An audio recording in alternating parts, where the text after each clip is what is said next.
ছাত্ৰ ছাত্ৰীসকল মই জীৱৰ প্ৰজননৰ দ্বিতীয় খণ্ডলৈ আহিছোঁ।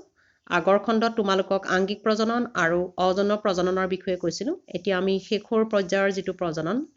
যাক কোৱা হয় যৌন প্ৰজনন তাৰ বিষয়ে আজি আলোচনা কৰিবলৈ লৈছোঁ। যৌন প্ৰজননৰ বাবে যিখিনি প্ৰাণী বা উদ্ভিদৰ যৌন প্ৰজনন ঘটে সিহঁতৰ কি কৈছে বুলি কৈছোঁ, দুইটা ক্ষেত্ৰতে আমাৰ পুং আৰু স্ত্ৰী কি থাকে, জীৱ সুকীয়া সুকীয়া হৈ থাকে। এতিয়া যৌন প্ৰজনন কোনবিলাক জীৱই কৰে, যিবিলাকৰ ক্ষেত্ৰত পুং জনন কোষ আৰু স্ত্ৰী জনন কোষৰ সৃষ্টি হ'ব পাৰে। এতিয়া যৌন প্ৰজননৰ বিষয়ে সবিশেষ ক'বলৈ যোৱাৰ আগতে তোমালোকক আৰু দুটামান কথা ক'ব লাগিব। এতিয়া আমাৰ উদ্ভিদৰ ক্ষেত্ৰত আমি কৈছোঁৱেই ফুল হ'ল যৌন প্ৰজননৰ অংগ। গতিকে ফুলৰ ক্ষেত্ৰত আমি কেতিয়াবা পাওঁ একেপাহ ফুলতে স্ত্ৰীকেশৰ আৰু পুংকেশৰ দুইটাই থাকে। তেনে ফুলক আমি উভয়লিংগ ফুল বুলি কওঁ। আৰু যিবিলাক ফুলৰ ক্ষেত্ৰত কেৱল পুংকেশৰ বা স্ত্ৰীকেশৰহে থাকে সেইবিলাকক আমি একলিংগ ফুল বুলি কওঁ। কেতিয়াবা একলিংগ ফুলসমূহ একেজোপা গছতেই থাকে তেতিয়া আমি সহবাসী উদ্ভিদ ক'ম। আৰু যেতিয়া পুষ্প আৰু স্ত্ৰী পুষ্প বেলেগ বেলেগ গছত থাকিব তেতিয়া আমি কি বুলি ক'ম, ভিন্নবাসী উদ্ভিদ বুলি ক'ম। প্ৰাণীৰ ক্ষেত্ৰতো ইয়াৰ ব্যতিক্ৰম নথকা নহয়। প্ৰাণীৰ ক্ষেত্ৰত কি হয়, সাধাৰণতে আমাৰ দুটা প্ৰাণী থাকে, পুং প্ৰাণী আৰু স্ত্ৰী প্ৰাণী। কিন্তু কিছুমান প্ৰাণীৰ ক্ষেত্ৰত নিম্নখাপৰ প্ৰাণী যেনে কেঁচু, জোক ইত্যাদিৰ ক্ষেত্ৰত দুয়োটা প্ৰজনন অংগই একেটা প্ৰাণীতে থাকে, যাক আমি উভয়লিংগ প্ৰাণী বুলি কওঁ বা হাৰ্মাফ্ৰডাইট প্ৰাণী বুলি কওঁ। এতিয়া কেঁচু এটা উভয়লিংগ প্ৰাণী য'ত পুংজনন কোষ আৰু স্ত্ৰীজনন কোষ একেটা প্ৰাণীতে গঠন হয়। এতিয়া যৌন প্ৰজননৰ বাবে মই কৈছোঁৱেই তিনিটা দশা বা পৰিঘটনা থাকে। এতিয়া যৌন প্ৰজননৰ বাবে জনন কোষৰ আৱশ্যক হয়। দুটা জনন কোষৰ মিলনৰ ফলতহে যৌন প্ৰজনন সম্ভৱ হয়। গতিকে যৌন প্ৰজননৰ পৰিঘটনা, প্ৰথমটো পৰিঘটনা আহিলে প্ৰাক নিষেচন পৰিঘটনা। প্ৰাক নিষেচন পৰিঘটনা নিষেচনৰ আগৰ পৰিঘটনা আৰু যৌন প্ৰজননৰ প্ৰথম পৰিঘটনা। ইয়াত জনন কোষৰ গঠন প্ৰথম প্ৰক্ৰিয়া, যাক আমি গেমেটোচেনেচিছ বুলি কওঁ। আৰু দ্বিতীয় প্ৰক্ৰিয়াটো হৈছে জনন কোষ স্থানান্তৰ। এতিয়া জনন কোষ কোনবিলাক তোমালোকক আগতেও কৈছোঁ, মাইটোচিছ আৰু মিঅ'চিছ জীৱৰ দুটা কোষ বিভাজন আছে। মাইটোচিছ কোষ বিভাজন দেহকোষত হয় য'ত টুৱাইচেন নাম্বাৰ ক্ৰমজম থাকে। আৰু য'ত মিঅ'চিছ কোষ বিভাজন হয় তাক কোৱা হয় জনন কোষ। জনন কোষত N নাম্বাৰ ক্ৰমজম থাকে, অৰ্থাৎ এগুণীয়া ক্ৰমজম থাকে। গতিকে জনন কোষ হ'বলৈ যোৱাৰ আগতে আমাৰ যিবিলাক দেহকোষ আছে, উদ্ভিদ হওক বা প্ৰাণী হওক, সিহঁতৰ এটা শাখাত্মক বিভাজন ঘটে আৰু তাৰ ফলত দেহকোষৰ পৰা জনন কোষৰ গঠন হয়। এতিয়া জনন কোষ গঠন হোৱা যিটো প্ৰক্ৰিয়া তাক আমি গেমেটোজেনেচিছ বুলি কওঁ। জনন কোষৰ গঠন প্ৰক্ৰিয়া দুই ধৰণে হ'ব, পুংজনন কোষ গঠন প্ৰক্ৰিয়া আৰু স্ত্ৰী জনন কোষ গঠন প্ৰক্ৰিয়া। আৰু এই জনন কোষ গঠন হোৱাৰ পিছত জনন কোষৰ কি হ'ব লাগিব, স্থানান্তৰ ঘটিব লাগিব। এতিয়া ফুলৰ ক্ষেত্ৰতে মই কৈছোঁ, উদ্ভিদৰ ক্ষেত্ৰত ফুলপাহত যিপাহ উভয়লিংগ ফুল তাত কি হ'ব, পুংজনন কোষ আৰু স্ত্ৰীজনন কোষ একেপাহ ফুলতেই গঠন হ'ব। গতিকে জনন কোষ স্থানান্তৰ হোৱাৰ কথা নাথাকে। কিন্তু যেতিয়া একলিংগ ফুল হ'ব তাত পুংজনন কোষটো পুং পুষ্পত গঠন হ'ব আৰু স্ত্ৰীজনন কোষটো স্ত্ৰী পুষ্পত গঠন হ'ব। গতিকে জনন কোষটো স্থানান্তৰ ঘটিব লাগিব। আনহাতে প্ৰাণীৰ ক্ষেত্ৰতো জনন কোষ কি হয়, সুকীয়া সুকীয়াকৈ পুং প্ৰাণী অৰ্থাৎ মেল এনিমেলছ আৰু ফিমেল প্ৰাণী যিটো মানে মাইকী বা স্ত্ৰী প্ৰাণীৰ গাত কি হ'ব লাগিব, স্ত্ৰী প্ৰাণীৰ গাত সুকীয়া সুকীয়াকৈ স্ত্ৰীজনন কোষ স্থাপন হয়। গতিকে পুংজনন কোষটো স্ত্ৰীজনন কোষৰ লগত মিলন হ'বলৈ হ'লে পুংজনন কোষটো স্ত্ৰী প্ৰাণীৰ গালৈ স্থানান্তৰ ঘটিব লাগিব। গতিকে এই দুটা পদ্ধতি হ'ল প্ৰাক নিষেচন পৰিঘটনা। নেক্সট হ'ল জনন কোষৰ গঠনৰ পিছত যিটো ঘটনা হয়, পৰিঘটনা হয়, তাক আমি কি বুলি কওঁ, নিষেচন বা নিষিক্তকৰণ প্ৰক্ৰিয়া বুলি কওঁ। নিষেচন হ'বলৈ হ'লে কৈছোঁৱেই পুংজনন কোষ আৰু স্ত্ৰীজনন কোষৰ যিটো মিলন প্ৰক্ৰিয়া তাক আমি কি বুলি কওঁ, নিষেচন বুলি কওঁ। এতিয়া পুংজনন কোষ আৰু স্ত্ৰীজনন কোষটো এগুণীয়া ক্ৰমজমেৰে গঠিত। গতিকে নিষেচনৰ লগে লগে এগুণীয়া ক্ৰমজম থকা পুংজনন কোষ আৰু স্ত্ৰীজনন কোষ মিলিত হৈ এটা দ্বিগুণীয়া কোষৰ সৃষ্টি হয়। উদ্ভিদৰ ক্ষেত্ৰত কি হয়, সদায় পুংজনন কোষটো স্ত্ৰীজনন কোষৰ গৰ্ভাশয় নামৰ য'ত থাকে তালৈ কি হয়, পৰিবহন হয় আৰু তাতে নিষেচন ঘটে। প্ৰাণীৰ ক্ষেত্ৰতো একেধৰণে পুংজনন কোষটোক আমি শুক্ৰাণু বুলিও কওঁ আৰু স্ত্ৰীজনন কোষটোক আমি ডিম্বাণু বুলি কওঁ। গতিকে তালৈ কি হ'ব স্ত্ৰীজনন কোষৰ লগত পুংজনন কোষটোৰ মিলন হোৱাকে বা ফিউজন হোৱাকে আমি কি বুলি কওঁ নিষিক্তকৰণ বুলি কওঁ গতিকে এই নিষেচন বা নিষিক্তকৰণটো আকৌ দুই প্ৰকাৰে হয় প্ৰথমটো হ'ল অন্তঃনিষেচন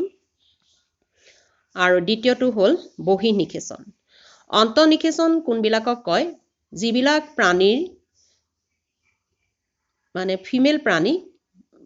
মানে স্ত্ৰী প্ৰাণীটোৰ ভিতৰত এটা বিশেষ অংগ থাকে যাক আমি জৰায়ু বুলি কওঁ ইউটেৰাছ সেই জৰায়ুৰ ভিতৰত কি হয় স্ত্ৰীজনন কোষটো বিকাশ হয় যাক আমি ডিম্বাণু বুলি কওঁ বা এগ সেল বুলি কওঁ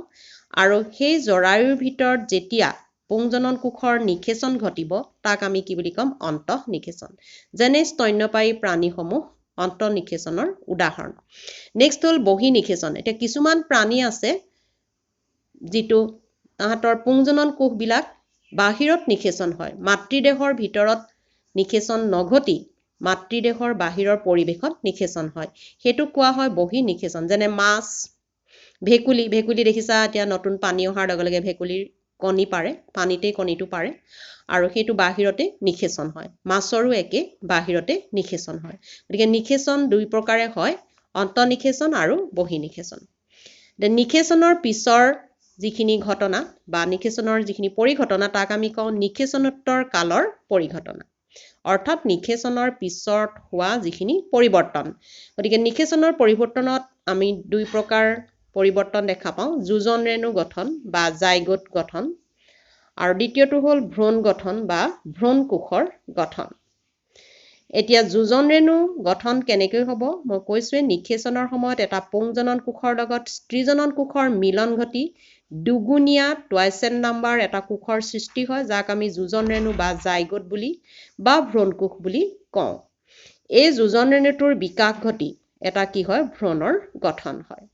আৰু সেই ভ্ৰূণৰ বিকাশ ঘটি কি হয় নতুন জীৱটোৰ সৃষ্টি হয় উদ্ভিদৰ ক্ষেত্ৰত ভ্ৰূণৰ অংকুৰণ হোৱাৰ লগে লগে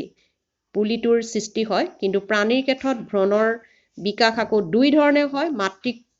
মাতৃ প্ৰাণীটোৰ গাৰ ভিতৰত অথবা কি হয় বাহিৰত হয়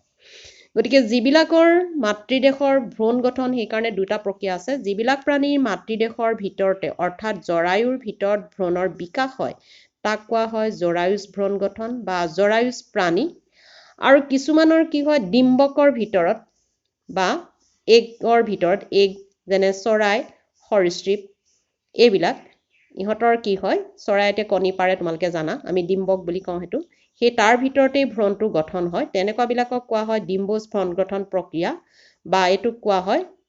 ডিম্বোজ প্ৰাণী বুলি কোৱা হয় গতিকে জৰায়ুজ ভ্ৰূণ গঠন আৰু ডিম্বোজ ভ্ৰূণ গঠন দুইটাৰে কি হয়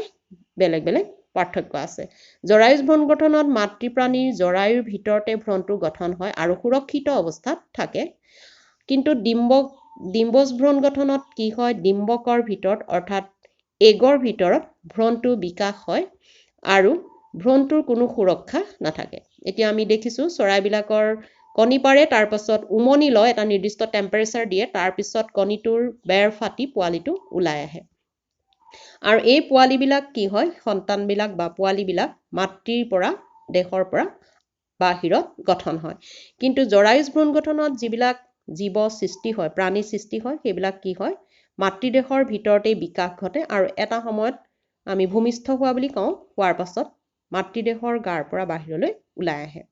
গতিকে এইখিনি হ'ল নিষেচনোত্তৰ কালৰ পৰিঘটনা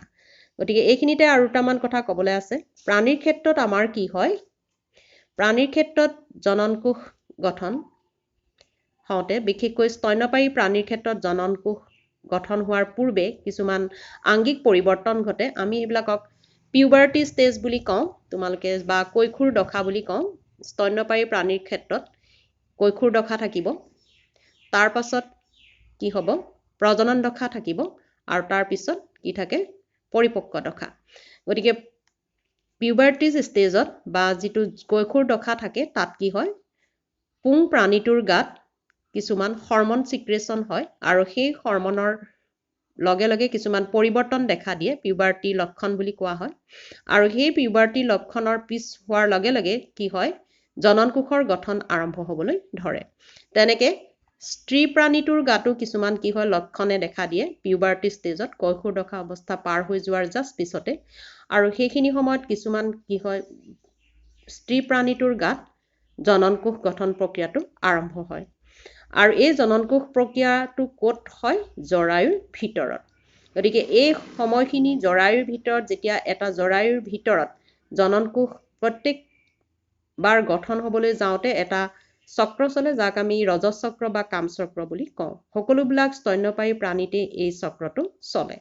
আৰু এটা চক্ৰ সম্পূৰ্ণ হোৱাৰ লগে লগে এটা ডিম্বক সম্পূৰ্ণৰূপে বিকাশ হয় আৰু সেই ডিম্বকটো নিষিক্তকৰণৰ বাবে সাজু হ'ব পাৰে গতিকে এইখিনি হ'ল যৌন প্ৰজননৰ প্ৰধান কথা গতিকে তোমালোকে গম পালা যৌন প্ৰজননৰ এই পৰিঘটনাকেইটা কেনেকৈ হয় আৰু শেষত গৈ নতুন জীৱটোৰ সৃষ্টি বা প্ৰাণীটোৰ গঠন কেনেদৰে হয় গতিকে যৌন প্ৰজননৰ লগত আকৌ অযৌন প্ৰজননৰ কিছুমান পাৰ্থক্য আছে অযৌন প্ৰজননত কৈছোৱেই কোনো যোজনকোষ গঠন নহয় জননকোষ গঠন নহয় আৰু অযৌন প্ৰজননত কি হয় যিকোনো এটা পিতৃ পুৰুষৰ পৰা নতুন জীৱটোৰ সৃষ্টি হয় কিন্তু যৌন প্ৰজননত আমাক দুটা জীৱৰ বা দুটা প্ৰাণী সদায় কি হয় জড়িত হয় গতিকে যৌন প্ৰজননটো জীৱৰ এটা উল্লেখযোগ্য বৈশিষ্ট্য আৰু এই যৌন প্ৰজননৰ বাবে কি হয় কিছুমান নতুন চৰিত্ৰ গঠন হয় অৰ্থাৎ উৎপৰিৱৰ্তন ঘটে গতিকে এইখিনি হ'ল আমাৰ যৌন প্ৰজননৰ মূল কথা আৰু আমি উদ্ভিদৰ যৌন প্ৰজনন প্ৰক্ৰিয়াটো দ্বিতীয় লেচনত আমি পাম আকৌ তাত বহলাই আলোচনা কৰিম গতিকে এইখিনিলৈকে আমাৰ জীৱৰ প্ৰজননৰ পাঠটো আছিলে তোমালোকক ইয়াৰ পৰা মই সৰু সৰু প্ৰশ্ন লিখি দিম যিবিলাকৰ উত্তৰ তোমালোকে লিখিবা আৰু পিছত দেখুৱাবা গতিকে আজিলৈ আমি ইমানতে সামৰিছোঁ আকৌ তোমালোকক পিছৰ ক্লাছত লগ পাম